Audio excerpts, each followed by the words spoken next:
अपने बेटे रिशु के माथे से टपकते हुए पसीने को देखकर सविता की हालत खराब हो गई।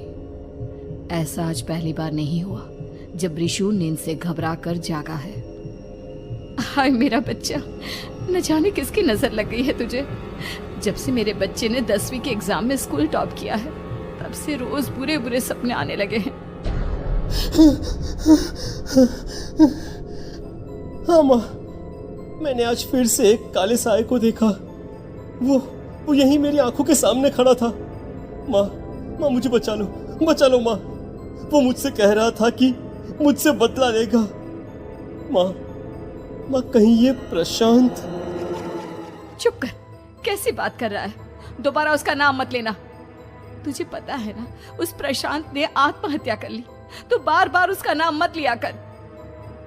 मम्मी, क्या सच में प्रशांत ने आत्महत्या की थी?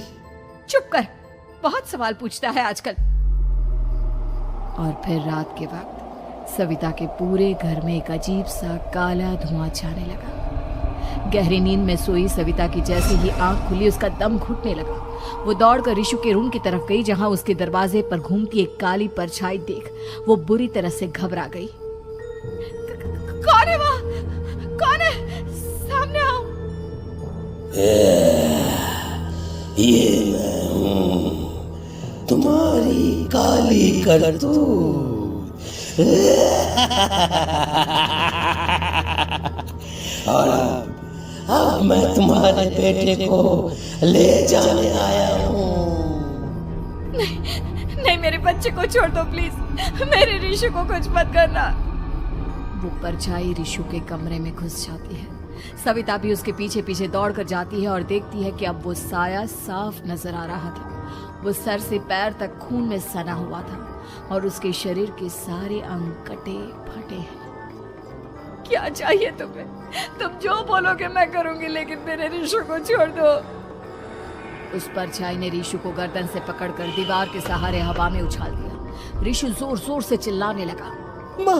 माँ बचाओ मुझे, बचा लो माँ। ये मुझे मार डालेगा। माँ मुझे बचा लो माँ। नहीं ऐसा मत करो, मुझे मार दो लेकिन मेरे बच्चे को छोड़ दो। मैं तुम्हारे आगे हाथ जोड़ती हूँ। वो परछाई रिशु को जमीन पर गिरा देती है और अचानक वहां से गायब हो जाती है।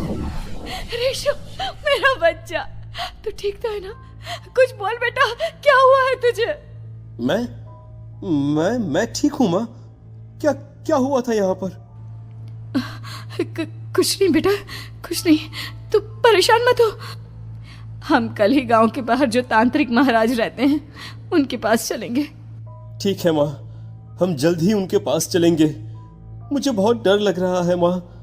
ये बार बार मुझे डरावने सपने आना, ये सब हमारे साथ क्यों हो रहा है माँ?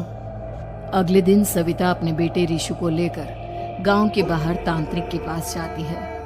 जिस जगह पर तांत्रिक रहा करता था वो जगह बहुत डरावनी थी। चारों तरफ कंकाल और खूब भूतियां नजर आ रही थी। गांव से दूर वीराने में उस जगह पर जोर से आंधी चल रही थी। रिशु ने डर कर अपनी माँ का हाथ पकड़ लिया। माँ मुझे बहुत डर लग रहा है। ये कैसी जगह है? देख बेटा, हमारे साथ जो कुछ भी हो रहा है उसका इलाज सिर्फ और सिर्फ ये तांत्रिक महाराज ही बता सकते हैं। अब यही है जो हमें प्रॉब्लम से बाहर निकाल सकते हैं। जैसे ही सविता और रिशु तांत्रिक की झोपड़ी के अंदर पहुंचे, वहां का नजारा देखकर उनकी आंखें फटी की फटी रह गई। तांत्रिक की झोपड़ी के अंदर कई सारे लोग अपनी गर्दन घुमा घुमा कर जोर जोर से चीख रहे थे। कौन हो तुम और यहाँ क्यों आई हो? महाराज, मेरे बेटे को कुछ दिनों से एक डरावनी काली परछाई नजर आती है और कल रात उसने मेरे बेटे पर हमला भी कर दिया।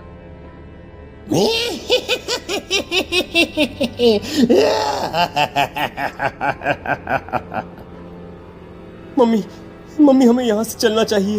ये जगह मुझे ठीक नहीं लगती। नहीं बेटा, ऐसा नहीं कहते। रुक जाओ, 2 मिनट के लिए रुक जाओ। क्या कहा? काली परछाई? तुम्हारे बेटे पर किसी काली परछाई ने हमला किया?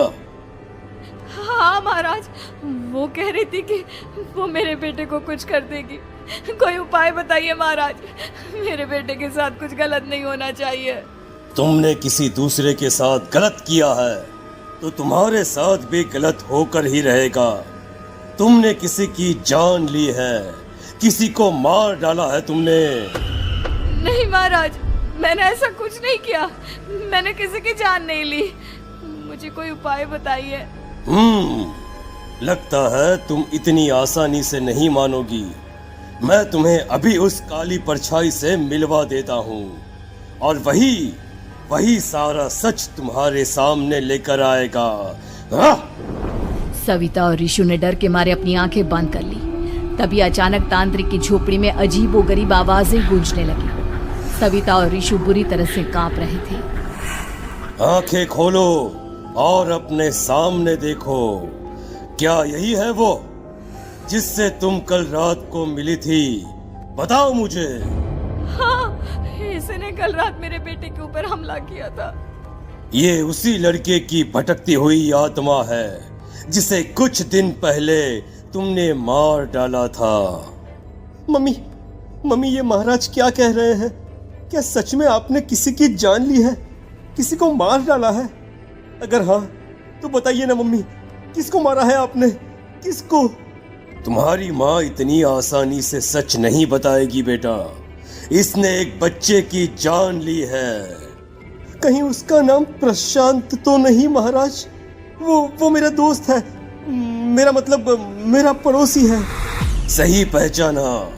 देखा सविता, तुम्हारा खुद का बेटा भी जानता है कि तुमने किसी के प्राणों की बलि चढ़ा दी और इसीलिए अब उसकी बुरी आत्मा तुम्हारे घर में भटकती है। मुझे माफ कर दीजिए महाराज, मुझसे बहुत बड़ी गलती हो गई। प्रशांत हमारे पड़ोसी का बेटा था। हर बार उसके नंबर मेरे बेटे से ज्यादा आते थे और इसलिए मैंने उसके कमरे के बाहर काला जादू किया था, पर मुझे नहीं पता था कि वो मर जाएगा।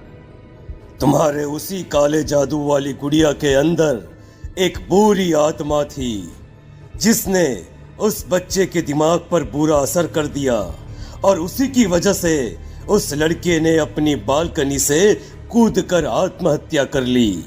इसकी वजह सिर्फ और सिर्फ तुम हो, तुम। नहीं महाराज, जो कुछ भी हुआ मुझे नहीं पता था कि प्रशांत अपनी जान दे देगा। प्रशांत की आत्मा इस वक्त तुम्हारे सामने खड़ी है, हमसे बात करना चाहती है। बोलो क्या कहना चाहते हो? मैं जीना चाहता था, बड़ा होकर कुछ बनना चाहता था। आपके बेटे से मुझे कोई परेशानी नहीं थी। अरे वो तो मेरा अच्छा दोस्त था। मुझे माफ कर दो बेटा, मुझसे बहुत बड़ी गलती हो गई, मुझे माफ कर दो। माफ करने से मुझे वापस जिंदगी नहीं मिल जाएगी। मेरे माँ बाप आज भी मेरे लिए रोते हैं। आपने मेरे साथ बहुत गलत किया है, बहुत गलत। और तभी अचानक प्रशांत की आत्मा वहां से गायब हो जाती है। सविता जोर जोर से रोने लगती है। सुन लिया तुमने? ये तुम्हारे अपने ही किए हुए पाप हैं जो इस तरह से तुम्हारे सामने आ रहे हैं। माँ, ये आपने अच्छा नहीं किया। सिर्फ 10th बोर्ड के एग्जाम में मैं टॉप कर पाऊं, इसलिए आपने मेरे दोस्त के ऊपर काला जादू कर दिया। नहीं मम्मी, नहीं, अब हम कभी खुश नहीं रह पाएंगे, कभी नहीं।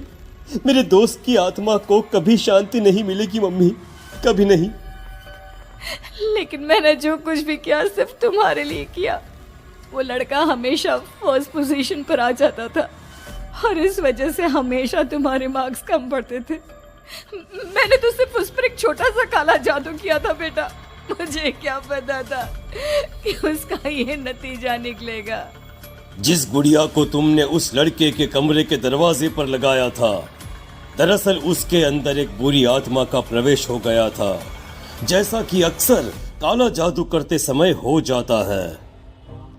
मुझे अपनी गलती का एहसास हो गया है। मैं प्रायश्चित करना चाहती हूँ, आप बताइए मैं क्या करूँ?